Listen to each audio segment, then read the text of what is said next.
Um, so with that, I think we can move on to the main presentation for tonight. That would be Sharan Kalwani. I've known Sharan for, gosh, how long have I known you? Since like As, 1985 or 86? as long as Mug has been around. Yeah, like, geez, that's Well, crazy. I've known you for the day 40 Mug years. started, the day Mug started, I was there. Yeah. Yeah, you were. I didn't come along till about 5 or 6 months later. But yeah, you and I have known each other for an awful long time. So anyway, you're going to be showing us tonight some high performance computing and file system stuff. Yeah, a little So bit of everything, when it yeah, comes to file systems. And yeah. yeah, go ahead. If you'd like, yeah, if you'd like, you can. The screen is ready. I've enabled sharing, so Sure. you Okay. can bring up your slideshow and tell us all about it. Okay. Righty. Let's.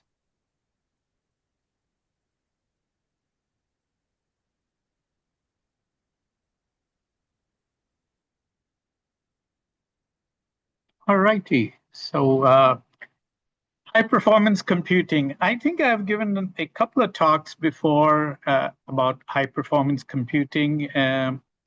Maybe the last one on high performance computing is when we used to meet at the Farmington Hills Public Library. And I think that was 2015 or so, if I'm not mistaken. Why has it been that long since you told us about Yes, this? yes, 10 years ago. And Wow. then, of course, I came to a few meetings here and there and stuff. Sure, sure. We did fishbowl and lots of things out there. And then the pandemic happened. Yeah. And now here we are post-pandemic in this interesting mode. But Yeah. just a month ago, I don't know, we were just interacting and I don't know, somehow the topic came to file systems. And in the high performance computing world, file systems take on a whole different flavor, if you will. So I'll talk about it. Now, um, this is a talk that I have given to all sorts of audiences and recently a couple of times to upper management. So if some of the stuff appears, we know this thing, please forgive me. It's hard to snip and take out, so I'll give you the whole enchilada. Hmm. Okay, and feel free to ask questions anytime. But in high performance computing, I/O is terribly important, and I learned this, a long time ago when I first joined Cray Research. The supercomputing people, they created the industry, and then of course now it's called high performance computing. But we learned very quickly that if you have a very fast CPU which costs like $1 million, and if you spend minutes waiting for the data to get to the CPU so it can crunch and calculate it, that's a waste of $1 million. And so they went about building very fast I/O subsystems to keep that CPU monster busy. And then they discovered that we need the memory also to be equally fast so that we don't have CPU stall, where then it's just spinning clock cycle and the instructions are not moving ahead. The pipeline remains where it is because it's waiting for data to come from memory location into cache and then into the CPU. So sometimes we'll talk about I/O, CPU to memory, but in this particular case, it's really I/O that's going to a piece of storage. And we'll talk a little bit about the different I/O hardware, and then some file systems in general. And then I'll focus on Lustre, which is an open source file system, but it has an interesting history. And about 2/3 of some of the top 500 high performance computing systems use Lustre, and then the other 1/3 use another one from IBM, and then the smattering of a few others. A little bit about data formats, because we do need to exchange data that's enormous amounts. And So they have to be in a portable format. So I'll just say a couple of words about that as well. Yeah. And a lot of people, when they're talking about I/O, they often, like I mentioned, talk about input output to the memory subsystem, to the CPUs, and because that is a dominant feature. So we tend to use something called message passing interface, and it has an I/O component, and that had to be set up first before you could have processors talking to processors, exchanging data, and then that I/O component. And that became the foundation for many of the libraries out there that automatically chop up data into little pieces, exchange it back and forth, and make sure it's come in sequence and stuff like that. And then these two HDF5 hierarchical data format and NetCDF, they're portable data formats that were pioneered way back in the 80s and 90s when large centers realized that they need to exchange data. So they just will say, this is the format. So it's kind of like, HTML for data so that they could read it in any other system and not have to worry about a lot of the little nuances. And then someone came along and about maybe 20 years ago developed Adios. It's a library that kind of incorporates many of these things. So you have 3 or 4 different libraries out there that can handle it. And we don't worry about this too much here. But why is storage I/O very, very important? Number one, we run gigantic programs that, or a program that will need something like, I don't know, 50,000 cores simultaneously. And clearly, then it's referencing a lot of data. It's a lot of memory data and a lot of file I/O data. And of course, it can't run forever, that gigantic machine. Other people want to use it. So we do checkpoint restart. And that was another thing we learned early on in the Cray days. They pioneered a lot of the techniques that are used today, how to checkpoint an entire system so that when you bring it, it's exactly where you left off. You can do a cold boot of the machine and it won't. But the larger the systems, the more the memory, the more the CPU, there's an awful lot of stuff that you have to save. And therefore, you want to make this very, very, very fast, both for dumping that entire thing and reading it back. And then we also worry about precision as well. If it's not the entire system and only maybe an application that wants to save part of its data, if it saves it at full 64-bit resolution, again, it'll take a long time. And people have come up with techniques to kind of pack the data, compress the data so that it'll shorten it. I've got an example. And then, of course, regular, data that you'll write in and out in doing initialization. You have a gigantic file that has a very big size, I don't know, several petabytes. That's just the initial size. So you want to make sure that it's initialized. That has to be fast. So we do need an awful lot of I/O out there. And then in the solution space, when you're doing CPU, typically we'll take the problem and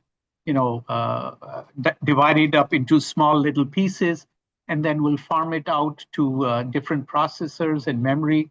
So there are all these grid points, and then the more grid points you have, then the more interchanges, communication has to take place, and then more I/O that has to happen.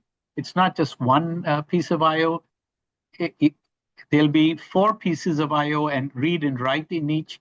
And well, we've discovered, even though in those days we saw I/O was a bottleneck, and despite many advances, it's still far slower than the CPU speeds we have available, or even memory speeds. And there's a famous joke, how do you define a supercomputer? It takes an CPU bound problem and makes it an I/O bound problem, because the CPU part it solves, then it spends the rest of the time waiting for I/O to complete. And so I/O is very important even during calculation phases as well. A great classic example of that is NASTRAN. You might have heard of it. It stands for NASA Structural Analysis Program, which they wrote from scratch to figure out how to design rockets so that when the engines fire up, it has massive vibrations. The rocket doesn't break apart. It is a real thing. And then they found that they commercialized the code and it's used all over. And it does an enormous amount of I/O out there. So that's very important. So this kind of illustrates that, for calculation, no problem. Let's throw 10,000 cores at it. We'll give each core a big chunk of memory, split it up into pieces, and it can scale. The more the processors, more you can tackle bigger problems, or a fixed problem you can tackle in shorter amount of time. So we have scaling. And then network I/O or interconnect I/O between processors to processors that are in different racks. It can still scale out there, but it reaches a certain point where you're reaching, the speed of light between server racks. So at some point, it starts flattening out. But in I/O, it's very hard to do scaling because you're writing, you have to wait for the write or read to complete, and so everybody else. So it's very difficult to scale. But we're trying to come up with better ways of doing that. So bottom line, I/O subsystems are typically quite slow. And, within seconds, we can saturate any bandwidth of any I/O device you can give us. And that's when, we have to start hunting for techniques. And we look at what's the problem we're trying to solve? What's the algorithm? How can we make those algorithms kind of independent of each other so that we can run separate parallel I/O, and that way add more compute nodes, add file server nodes to it. And then all these file server nodes have to talk to each other as well. And so that's what we do. And so I/O scaling, we have people whose job is just to look at the file system I/O and look at the patterns and then make suggestions either in the physical infrastructure layout or say, well, we notice you're writing in these kind of chunk sizes. Can you make it bigger, smaller, or spread it across? So all sorts of things. And then the problem that they're trying to solve, we would then domain decomposition is chopping it up in different ways. And there are many methods, structured methods, unstructured. That means make them different sizes. If they're going to different processors with different memory speeds, different I/O speeds, then we tune it so that when they're farmed out, they'll be right-sized for the different heterogeneous components in the HPC cluster out there. And then, of course, storing the data, we have to worry about that. It's not at the instant of being calculation, we do the I/O, what do we do about that? We have to worry about that. And that's where precision can come in handy. If you don't need that much precision, you can then chop it up or compress it and make sure that if you reduce the precision, it won't change the answers. And, sometimes it matters. For the physics people who, deal with trying to simulate astrophysics, quantum mechanics, and stuff like that, they care about. But for those who are, for example, in automotive design, where I work during my daytime job, we're bending metal, crushing metal, or doing compression of gases and things, we can get away with some limited precision, which will help a great deal. So we can compress it and store it. And that way, the storage time, I/O time, will be reduced very quickly. If the calculation takes, about 18 hours, then we don't have to wait 14 hours for the I/O to complete before we vacate the machine and let somebody else take over. So all of these things are important. I include this size because sometimes we have to explain to our management about precision. They're worried if we reduce, will we get the wrong answers? Will we get sued because of that?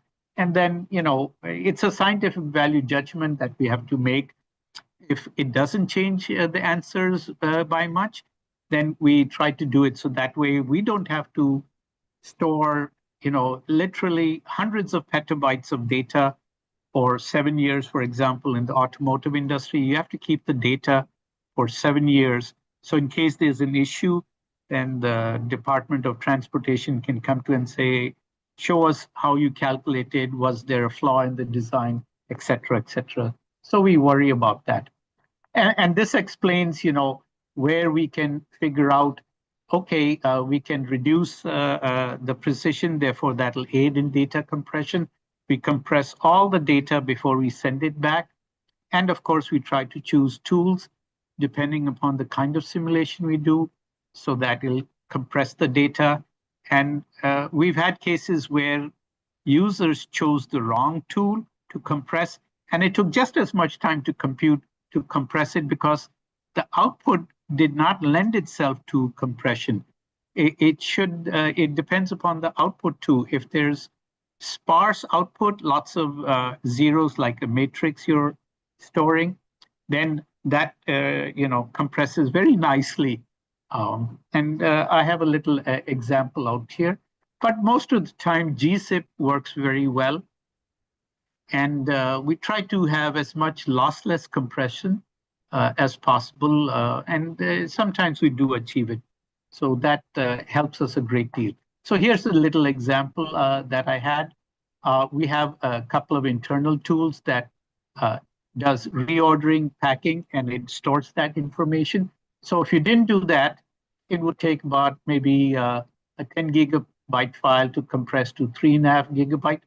But if you use the packing tool that does a little analysis and reordering, then you can get it down to a pretty good size. So you can do the packing, half the size, and then lo and behold, in a minute and a half, you've got a very small thing out there. And that helps, especially when we have like 2,000 users running simulations all the time.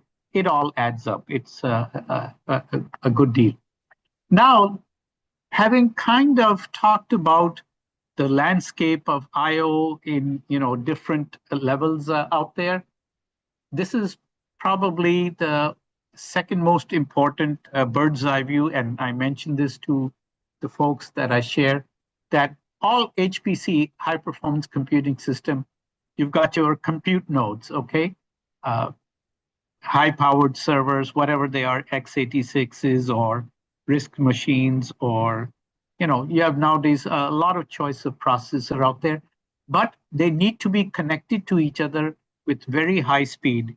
In my world, we always prefer InfiniBand, and they're over the years, they've gone from 10 gigabyte per second between servers to now hundreds of gigabytes. And we're approaching the 400 gigabyte range between servers. And in the next generation, they're going to touch just a shade under 1 terabyte, 800 gigabytes out there.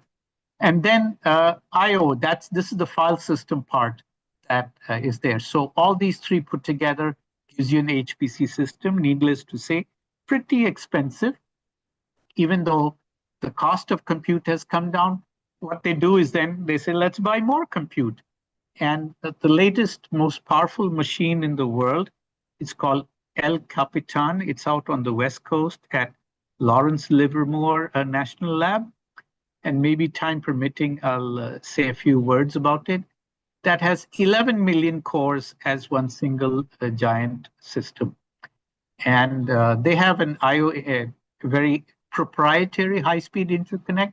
The InfiniBand we use, that's commercially available, but that particular system, in order to keep 11 million cores busy, they have a very specially designed proprietary I/O interconnect so that they can match the I/O infrastructure with the compute and the memory as well. And of course, most of the sexy work that's done in simulation and high performance computing is trying to get a single node or single server to do the calculation the quickest it can, better compilers, better libraries, rearranging of algorithms, rearranging of data, and stuff like that. Then people focus on the interconnect performance or network performance. That means between nodes, how fast can we do it? And poor I/O is always last on the list, sometimes an afterthought. And of course, sometimes we kind of wait in the shadows. You'll get there once you optimize number one, number two. Then you'll say, how can we make it go any faster? And then realize we did not pay enough attention to the file system and the storage or I/O infrastructure. Then we become very, very important here. So, but once they've squeezed as much out of the compute, then it's our turn to squeeze as much as we can out of I/O. And here's a couple of you can see these from many vendors like Hitachi Data Systems or DDN. There's many vendors out there that will buy third-party disk, whether they're spinning disk or SSD.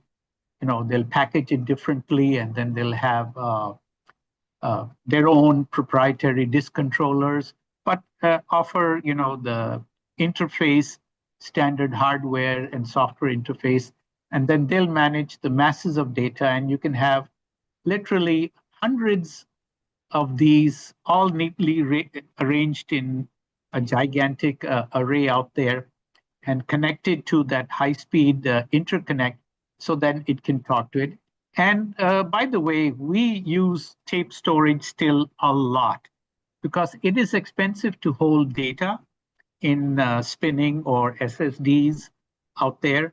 And we'd like to use that only for hot calculations. And then if we don't need the data, put it in cold storage on tape.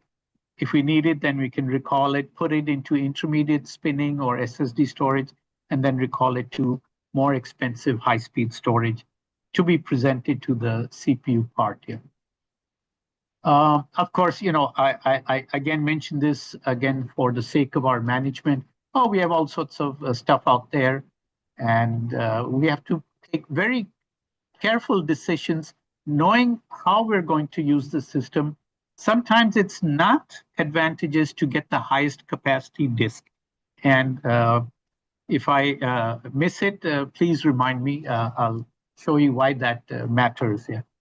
And then we use RAID. We have to use RAID because we cannot afford failure. What's the point in spending millions of dollars simulating a design, calculating, only for our files to have I/O errors and stuff like that? So we use RAID, and we have to tell them what is a RAID and stuff like that. And what we typically use is RAID 6 so that we have 2 extra blocks for parity and we distribute them out. And that's typically what we use scratch file systems for, a RAID 6 configuration. And then we have multiple RAID arrays, in that picture I showed you a couple of slides ago. For example, one particular scratch file system, we have about 280 disks, and each one is 2 terabytes. That it's useful for certain kinds of application because we know its data patterns and stuff like that. But another one, we actually use low capacity disk. You might be surprised, but there's a reason behind that. And we can use lots of it. First of all, it's cheaper, and there's some other advantages that come about here. And here's the reason. If we have too large of a single disk, like, I don't know, a 2 terabyte or 4 terabyte, then if there's a disk failure, and trust me, disk failures happen quite frequently all the time. The more the number of disks, the more the probability of failure, and it has to rebuild. And if it's large, then it'll take a very long time to rebuild because it has to reconstruct all the bits from the parity, and I/O continues to go along, but it's in degraded mode, and it has to read the journal and look at all the data and rebuild it at the same time and not lose any of the new stuff, which is why sometimes we like to have smaller size disks. First of all, then we can have actually more bandwidth because the speed to a 2 terabyte disk or half a terabyte disk is not much different. But if we have many little disks, we can actually have more bandwidth and we can have quicker rebuild times. But of course, when we talk to vendors, they always want to push the larger and larger Seagate or Western Digital or Toshiba or Hitachi stuff to us. Probably they make a better commission, but we insist, no, give us this other one.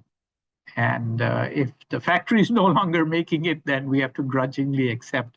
So we try to keep it in the smaller. So that's something, sometimes our management, they wonder, why aren't you using these bigger ones, And then we have to explain to them, this is why.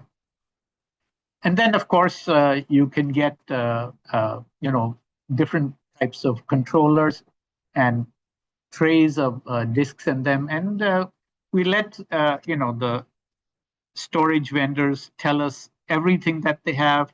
We want to know the details, right down to how fast they can move bits out there. Often they'll, quote very nice and fancy numbers. And then we say, okay, that's fine. Do you have a lab? Can we run a little baby application that we know scales, and then we'll run it in your lab? And we want to measure the actual performance. And if you're a small shop, they will say, no can do, make a decision. But usually we have larger procurements. We're talking like $10 million upwards. Then they always make time. So then we actually run benchmarks with different vendors, LSI Logic, DDN, or Hitachi, or any of these large vendors. And then we bring our codes, we bring our data, put it out there and run a little test so that we know, okay, this is what they're claiming, but this is what we're actually getting out there. So, and that comes in handy during price negotiations. And then all of this we put together, or they work with us to put together into a file server, so that is what we present through the InfiniBand or proprietary interconnect interface to the high performance. And typically InfiniBand. I've used other interconnects as well.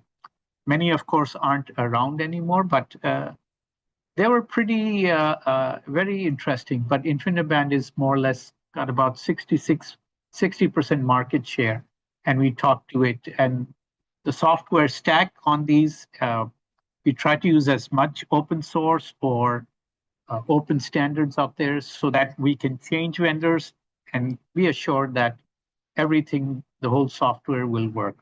And so that's where our software runs. So here's InfiniBand interconnect and Cray, which is now called Hewlett-Packard because they bought them. They have their own proprietary interconnect. And it turns out that in order to get to the actual storage server, we have to do 2 hops across 2 complex networks. One is the compute to compute, and then compute to the storage network, and then from the storage network to the actual storage itself.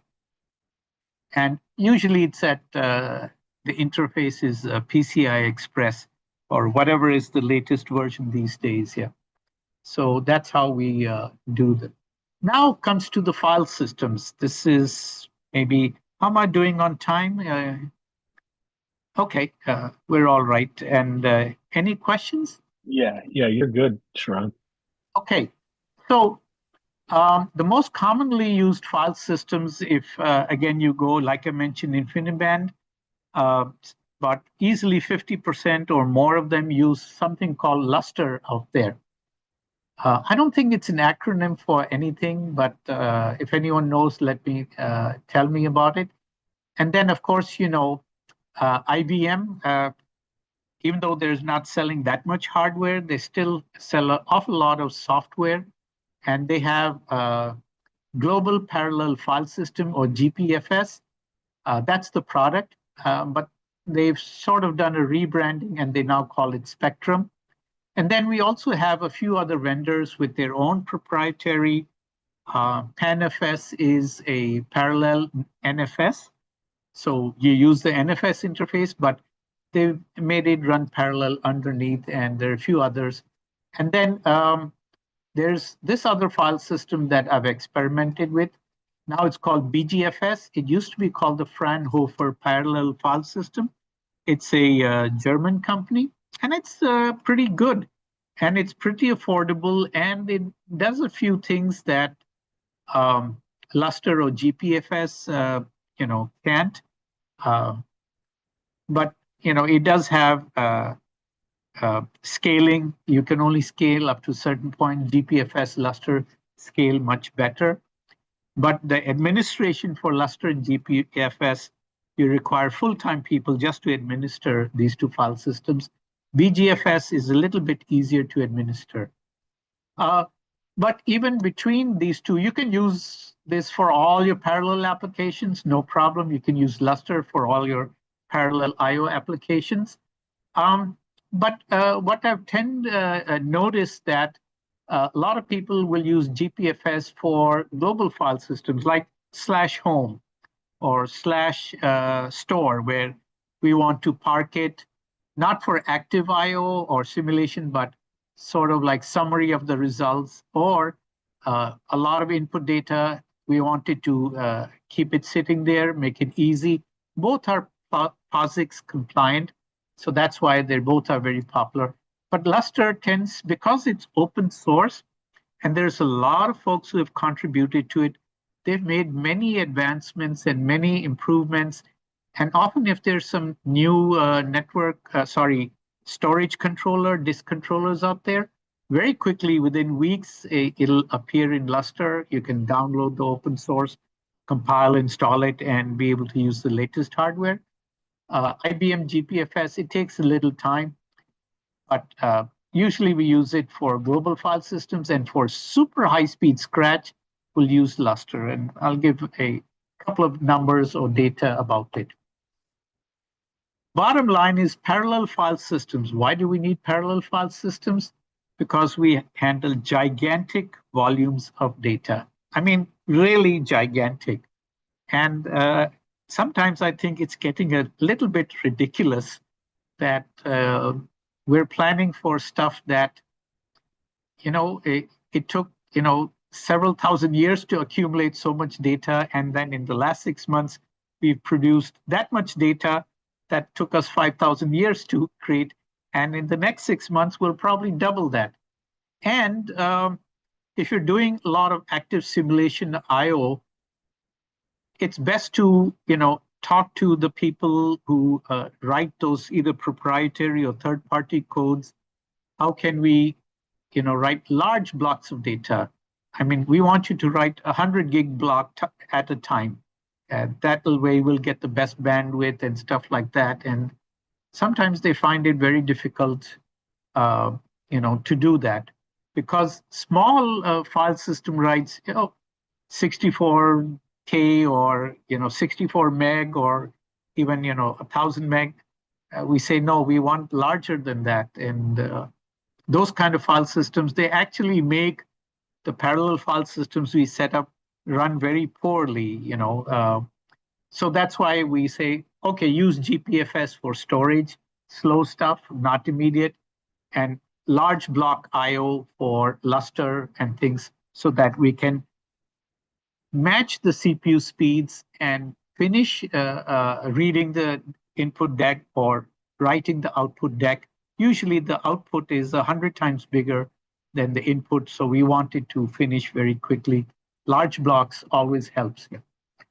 So a couple of words about GPFS. By the way, I put the little asterisk there. GPFS started life, if I'm not mistaken, as something called the Shark file system. IBM had a research center out on the West Coast, and many years ago, they were given a problem that we want to write lots of video, and it's kind of slow, whatever we have today. So can you come up with a file system that optimizes video? And they came up with the Shark FS, and they said, wow, this can also work in high performance computing. And it went through a few iterations and then became GPFS. There's another IBM product that also does high-speed file system, HPSS, I think it's called, but that's proprietary and it costs a lot of money, and they decided not to make it commercially available just because it's very hard to maintain, and it's not written for Lustre or for Linux or anything. So that's the other one. And many of you might have DVRs at home. Did you know that 90% of all the DVR products out there, inside they're running code license from the Shark file system because it's great at reading, writing video, and you can pause and stuff. And its latest incarnation is GPFS. What I liked about GPFS when I used it is that if you have patches or updates, you can do it on the live system. You don't have to shut it down and things like that. It has great redundancy, very little failure. And this is very important, metadata. And, Jim, you remember one of the first mugs you came to?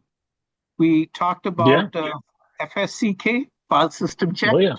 Yeah. Yeah. So now, 30, 40 years later, we'll talk about metadata. We have special tools to do FSCK kind of things on the metadata.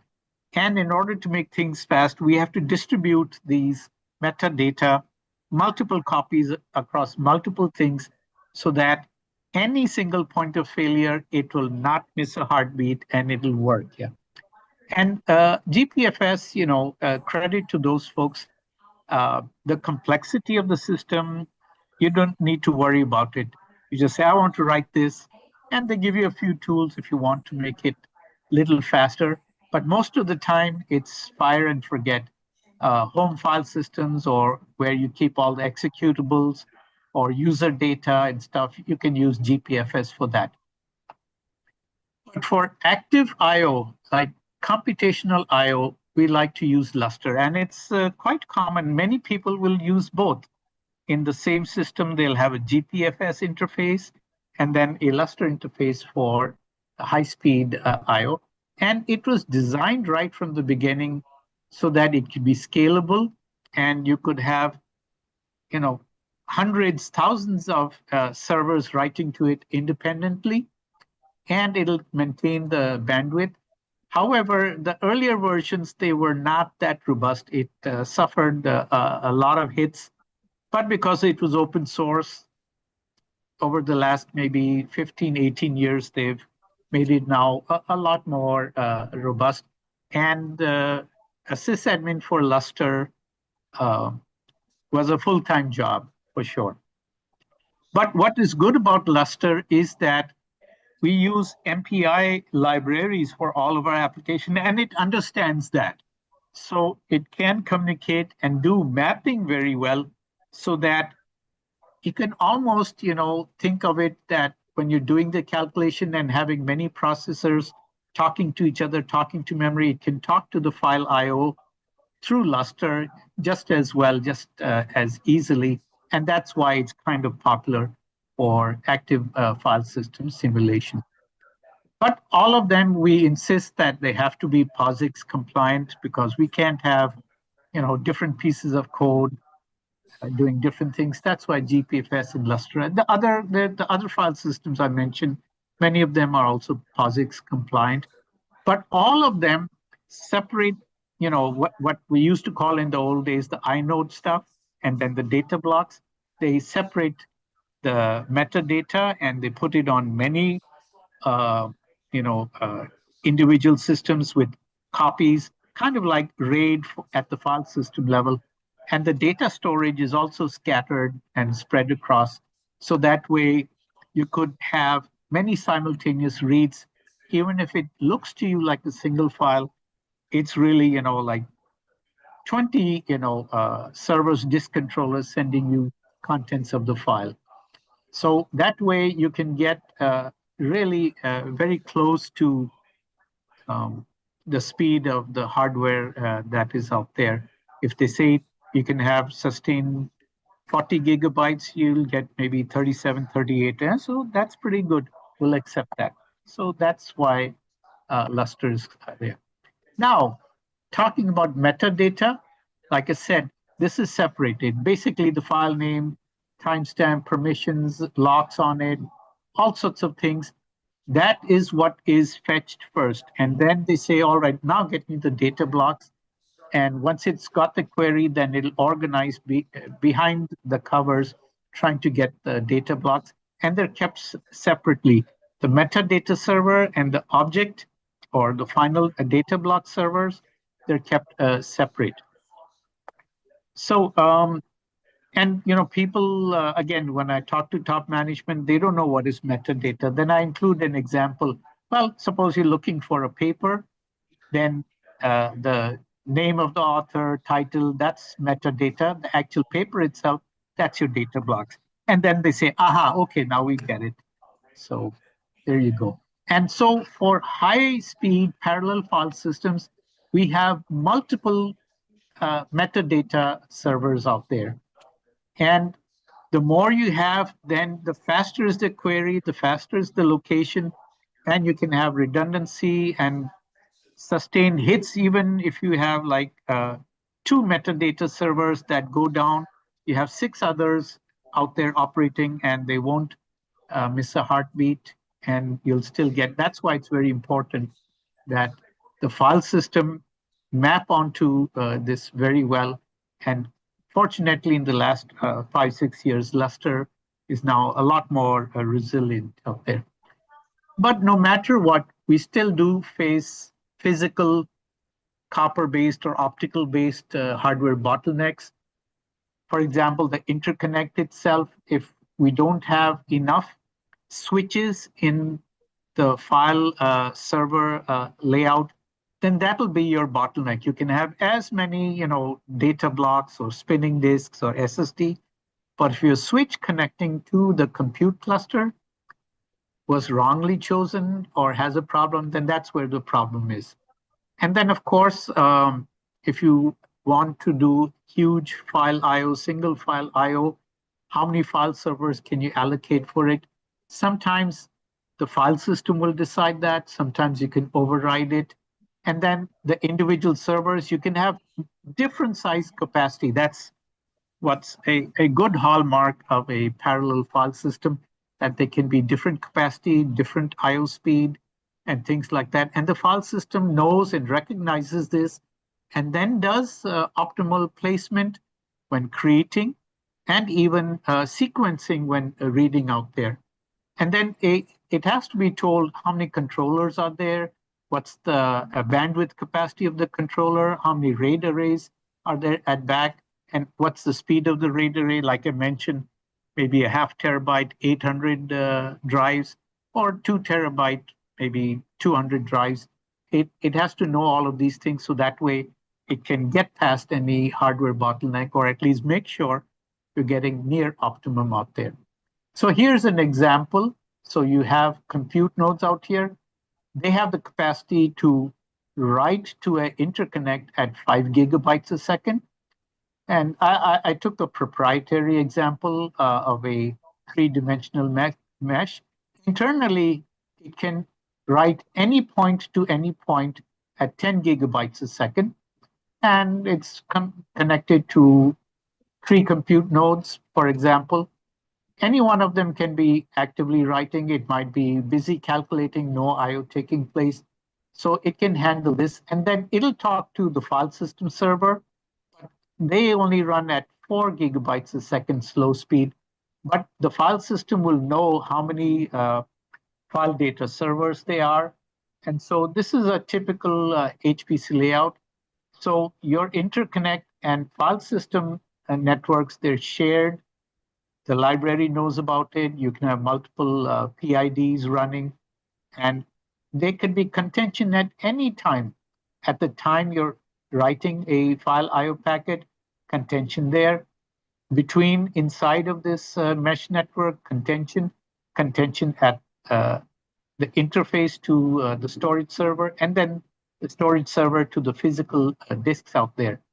So that's why this is a full-time job, so they know what's going on. And the administration tools sometimes can be a separate package, or it costs separate just to track what's going on out here, and separate from the way, so we have our own IO type of netstat, if you will.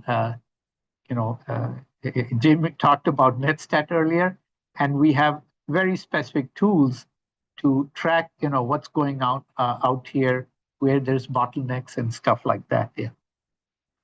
And then the data target, that's the actual, whatever SSD or spinning disk out there. How's things going out there? What's the health?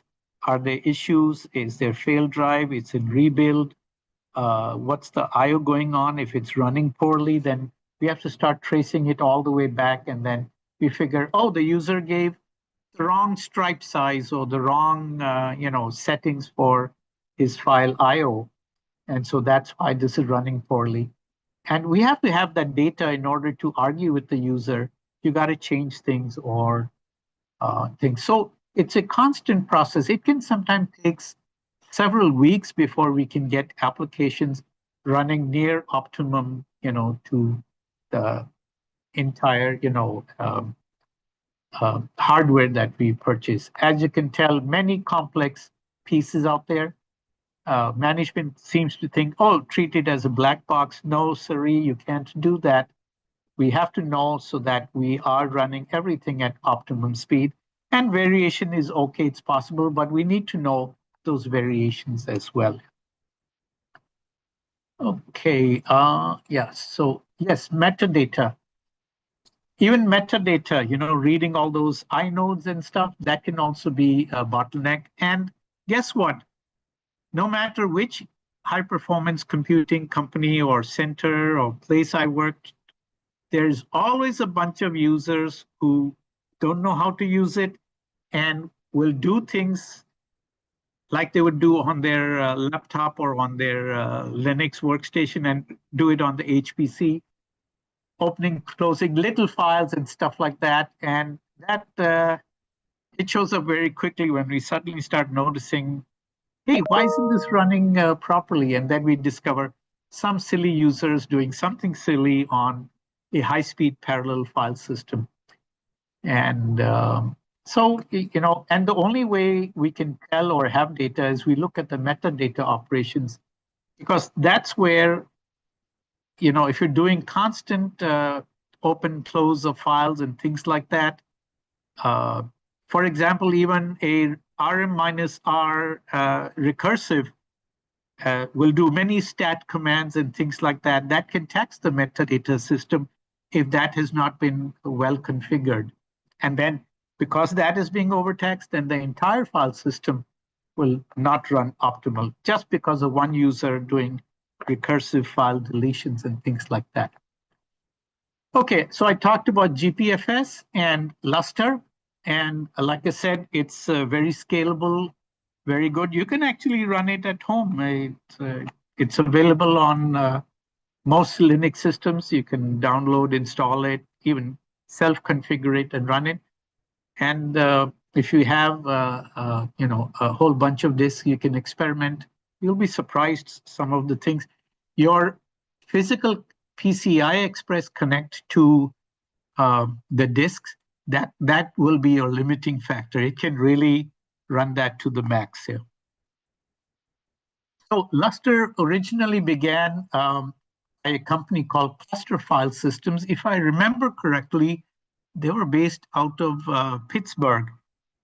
Many of you may know this, but Carnegie Mellon University, there were a lot of folks out there who are pretty good at file IO, file systems. You might remember the Andrew file system came out of Carnegie Mellon, and before that.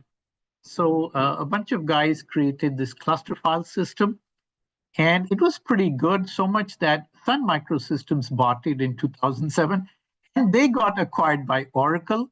And then a year later, Oracle decided, no, we're not. Sun made cluster file systems or Lustre open source. They said, no, we're not going to support open source. You can get the source to it, but we're going to maintain it and support new features on Oracle hardware. Now, that's fine. So a lot of folks took Lustre, and many companies, WAM Cloud, Zyratex, Cluster Store, many companies, DDN, Eon Computing, they maintain Lustre and contribute to it. So they're really like three communities: the Oracle Lustre community, open source, and then there's another one from one of the national labs who made some tweaks out there.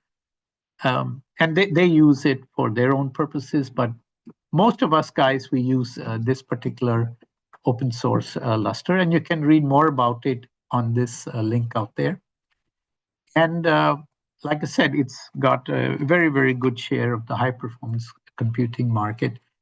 But getting people who have Lustre knowledge, administrative knowledge, not the systems part, just doing sysadmin for the file system. Now it's a little easier to find, but in the beginning years, it was very hard to find. So that's why it grew slowly, and many people went for GPFS or proprietary product because they offered the support for it, tools and software support. But now there's a lot of companies that do Lustre support, so it's growing in the commercial market space. So here's what it looks like. Here's our supercomputer. I used to work for Cray Research, so I love borrowing their little pictures. And then it will first talk to the metadata server out here, and then it'll talk to the object storage server, and it knows how many disk controllers, excuse me, I've got. And if it makes any updates or writes to it, it'll update the metadata server out here.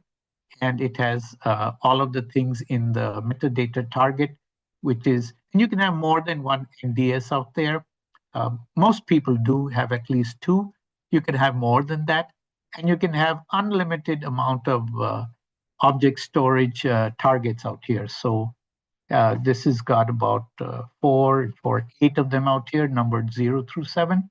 And it can go very, very high to the thousands out there. And what is not shown out here is the interconnect network that talks to all of these together. So this is more simplified view. But this is typically how parallel file systems are laid out here. And important is striping. Any file that you want, the large.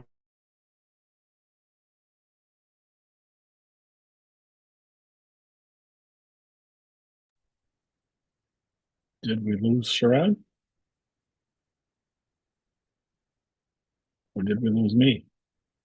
Nope, I don't hear him either. I just lost audio at the same time.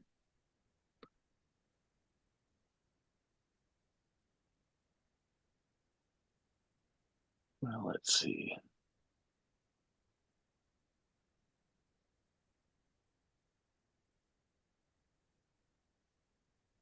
I don't have a cell phone to text him.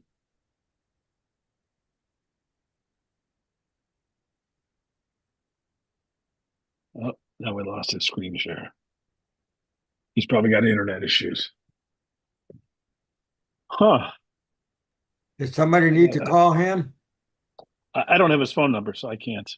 I've got his phone number. Do you want me to call him? Yeah, just Yeah. call him. My guess is he lost power or lost internet. Yeah, call him. Yeah, call him. Give See what he him a says. call. Yes. I'll call Otherwise, him he's right probably now. talking.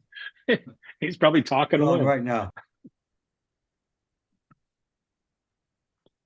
I've got like a page full of questions I have for him on this stuff.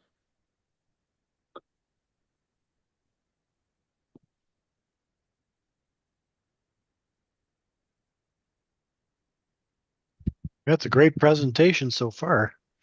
Oh, Yeah, spectacular. Very there's a lot of stuff informative. going on. Yeah, and he's got the experience, as you can tell. Mm-hmm.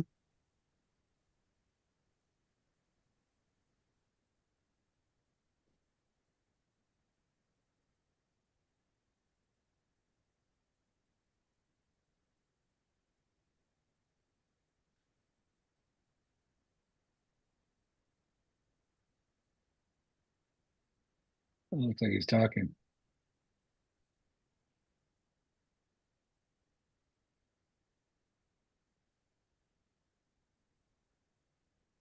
I don't even see him on the Zoom meeting here. No, I Must- think he probably lost his internet or something. Yeah.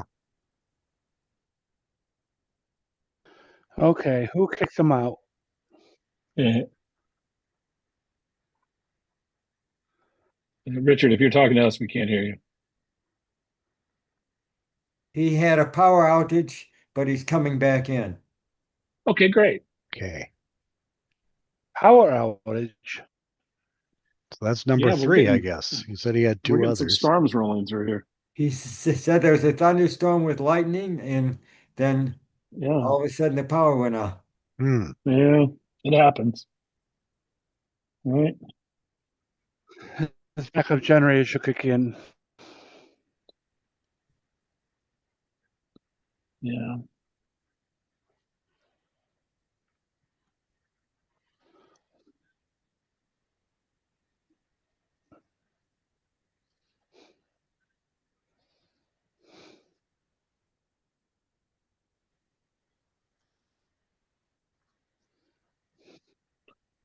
Well, it's good his power came back on, I guess. Yeah. Yeah. So he should be coming back. Oh, Yeah. I see the weather radar. Wow, there's some heavy storms coming here. Yeah, I was just going to look at that. Uh-oh.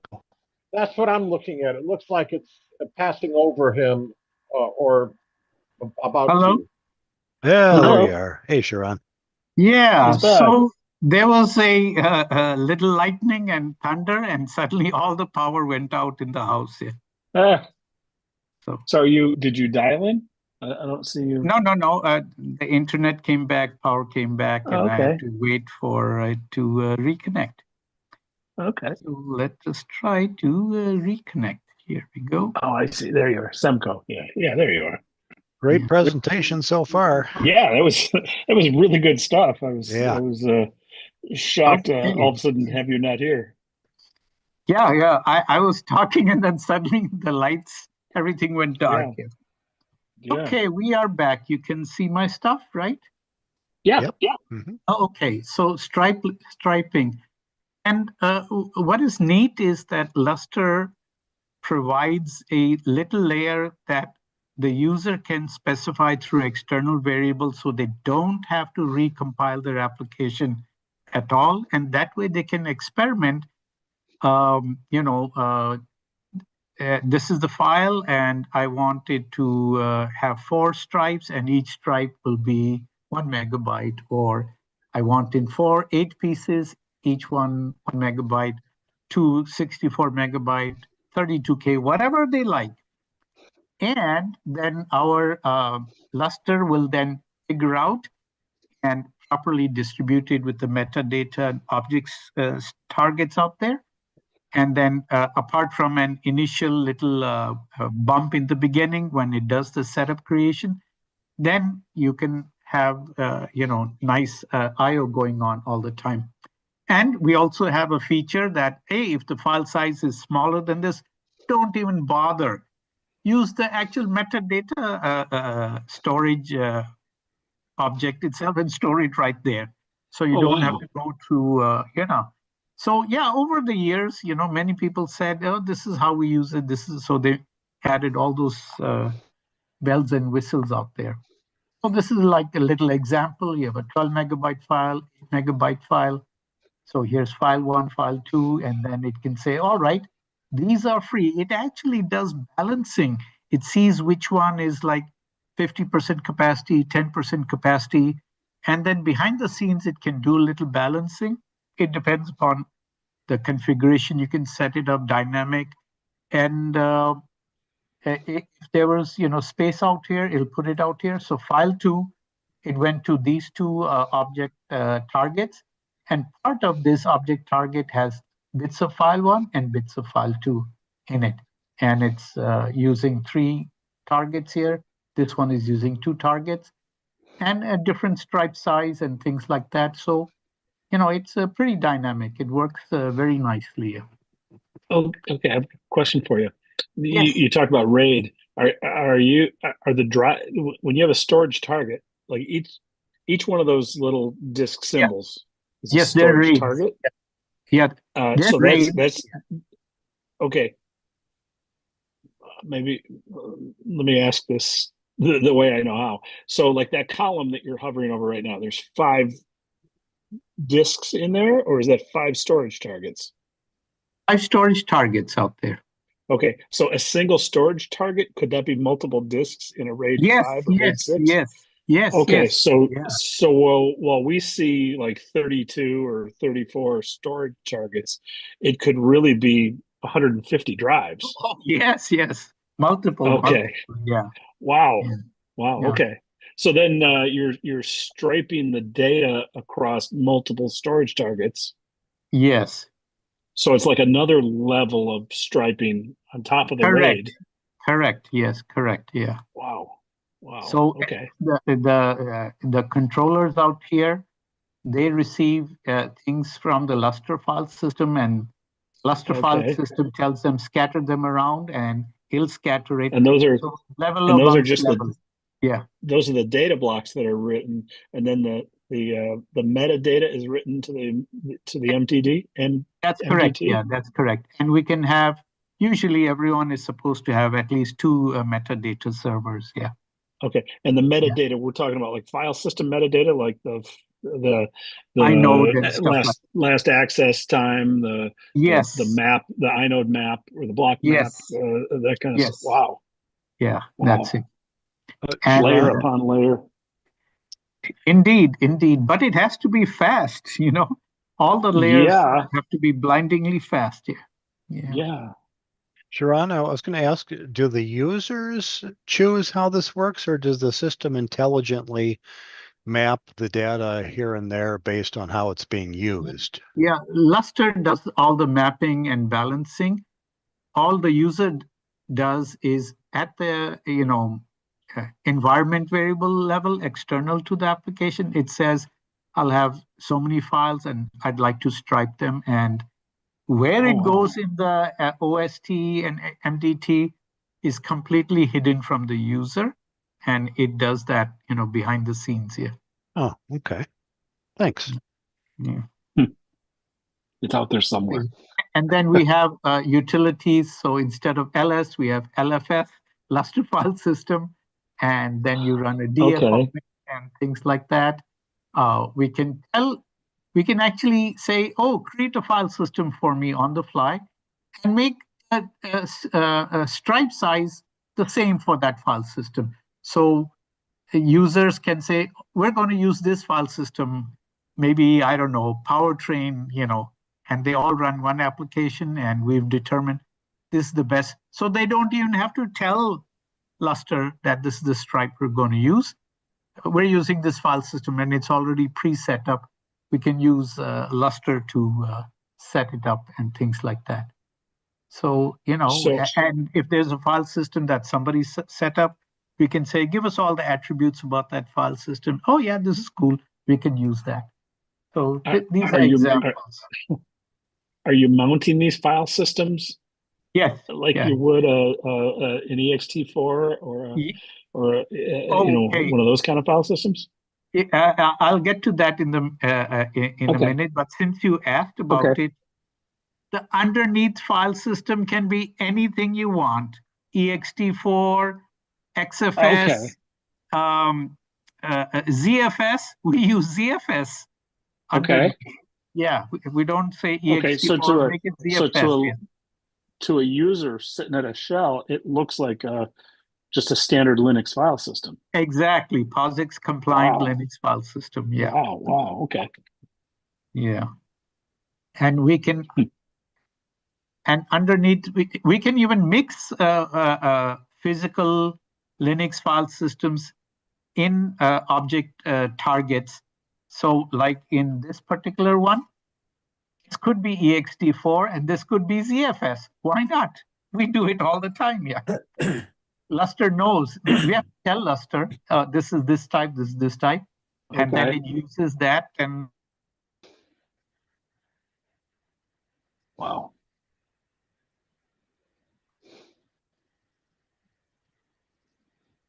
Did we lose you again? Oh, sounds like we did. Yeah. Uh,